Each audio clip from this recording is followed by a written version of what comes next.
पुरस्कार पाकर खुशी होती है, मेहनत करने वालों को पुरस्कृत किया जाएगा। इस संसार में कई तरह के पुरस्कार हैं, तब असीम रूप से विशाल स्वर्ग के राज्य में कितने पुरस्कार होंगे? बाइबल में पुरस्कारों के बारे में कई शब्द हैं। बाइबल कहती है कि परमेश्वर के पास आने वाले को विश्वास करना चाहिए कि वह है और अपने खोजने वालों को प्रतिफल देता है। विश्वास के सभी पूर्वज स्वर्गीय पुरस्कार के लिए दौड़े। नूह ने परमेश्वर के वचन पर संपूर्ण विश्वास करते हुए जहाज बनाया। विश्वास के साथ परमेश्वर के वचन का पालन करने से जब परमेश्वर ने पानी से संसार का न्याय किया तो उसका परिवार बचाया गया। मूसा फिरौन की बेटी के पुत्र के रूप में सबसे बड़ी महिमा का आनंद लेने के स्थान में था, लेकिन उसे मिस्र के महल में पाप में थोड़े दिन के सुख भोगने से इजरायलियों के साथ दुख भोगना अधिक उत्तम लगा। ऐसा इसलिए था क्योंकि वह स्वर्ग में अनंत पुरस्कारों की प्रतीक्षा कर रहा था। सभी लोगों, जब आप स्वर्ग में जाएंगे तो आपको पुरस्कार मिलेगा। परमेश्वर ने हम में से प्रत्येक के लिए पुरस्कार तैयार किया है और कहा है, हर एक के काम के अनुसार बदला देने के लिए प्रतिफल मेरे पास है।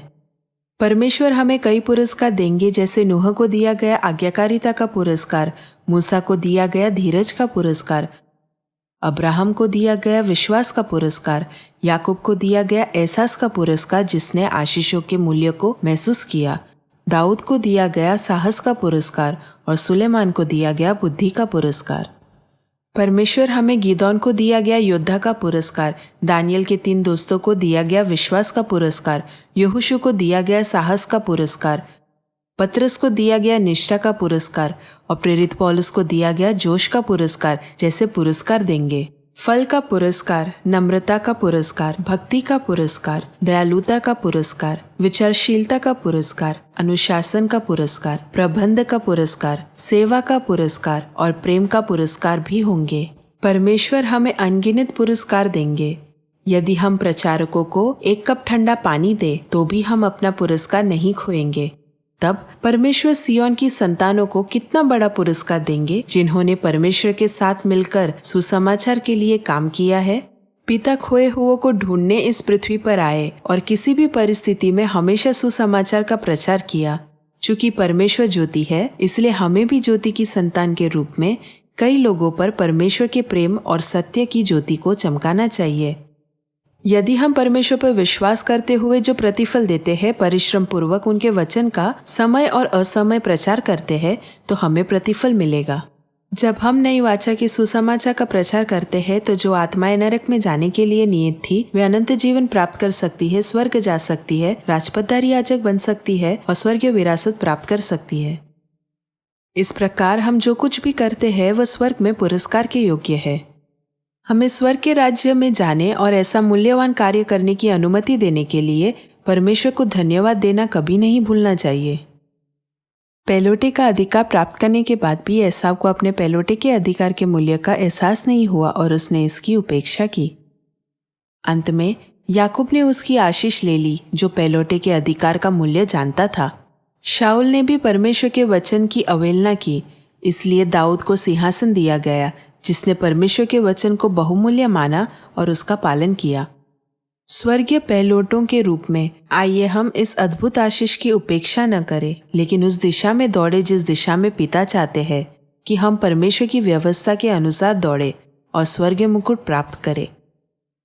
कठिनाइयां और परीक्षा होंगी, लेकिन इस समय के दुख और क्लेश उस महिमा के सामने जो हम पर प्रकट होने वाली है कुछ भी नहीं है।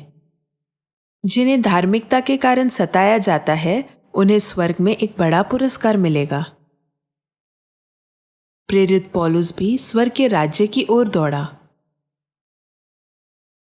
जो कुछ तेरे पास है उसे थामे रहे और जो मेरे कामों के अनुसार अंत तक करता रहे, मैं उसे जाति जाति के लोगों पर अधिकार दूंगा। आइए हम इन वचनों पर विश्वास करते हुए अंत तक सुसमाचार के मिशन को पूरा करें। नई वाचा के द्वारा परमेश्वर हमें एक देह बनाते हैं और अनंत स्वर्ग के राज्य की ओर हमारी अगुवाई करते हैं। परमेश्वर कहते हैं कि हम उनके साथ महान ब्रह्मांड और आकाशगंगा के तारों की यात्रा करेंगे। स्वतंत्रता के गौरवशाली देश में, बिना युद्ध के प्रेम से भरे देश में और एक सुंदर देश में रहने के लिए जहाँ हर दिन नई चीजें सृजी जाती है और खुशी से उमड़ती है, हमें निष्कलंक और निर्दोष होने का हर संभव प्रयास करना चाहिए। आइए हम अपने आप से सोचें, कई पुरस्कार प्राप्त करने के लिए मुझे क्या करना चाहिए, और आज से उन पुरस्कारों के योग्य बनने के लिए कड़ी मेहनत करें। मुझे आशा है कि आप बहुत से खोए हुए भाइयों और बहनों को खोजेंगे, प्रेम से उनकी देखभाल करेंगे, उनकी सेवा करेंगे और स्वर्ग के राज्य में उनकी अगुवाई करेंगे, ताकि आप परमेश्वर को प्रसन्न कर सके और कई पुरस्कार प्राप्त कर सके जो परमेश्वर ने आपके लिए तैयार किए हैं।